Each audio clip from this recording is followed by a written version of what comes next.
While Alabama was topping Georgia in overtime for the national champ last night, the champs were already celebrating in Orlando.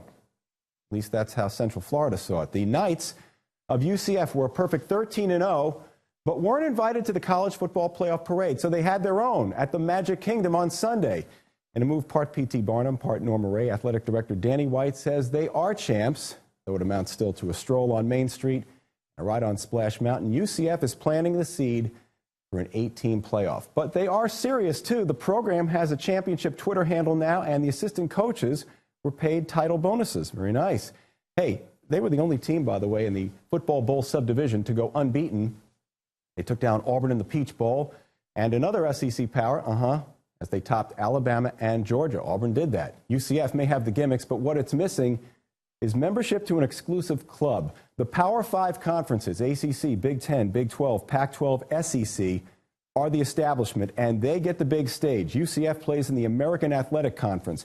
It may be a more patriotic name, but it's still not getting them through the door. They beat only one team from a Power 5 this year, and that was 4-8 Maryland, my alma mater. Wasn't a tough game either. It's a good resume, but wins over Connecticut, South Florida, Memphis, and Temple are simply not enough. Programs have shared the title before, LSU and Southern Cal back in 2003. In 1997, Michigan and Nebraska. That's just to name two. Those were opinion polls. Today's system puts 4 teams on the field, and the media should report the winners, not decide them. In college sports, football is king, but it doesn't provide what basketball does. That's the chance to see David take down Goliath. Every March, of course, you know, the NCAA tournament, you tear up that bracket on the first Thursday because Coppin State just beat South Carolina. There it goes. Or Middle Tennessee, a GCI Great Alaska Shootout alum, shocking Michigan State. Watching the little guy give the Blue Bloods a hard time always sells. It doesn't always happen, but when it does, it's money.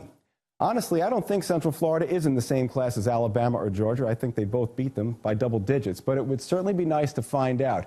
And UCF did get 4 first-place votes in the AP. Word has it Donald Duck went their way at the last minute. This much we do know. Cinderella and the Knights share more than just a zip code. They both understand the underdog role, how hard it is to get to the party and get respect from older siblings, even when you're 13-0. It's a small world after all. So hats off to UCF. Before picking up their ball and going home, they had themselves a ball. Hope they got fast passes for Space Mountain. Never mind. They're used to waiting in line. All right, Dave, thanks.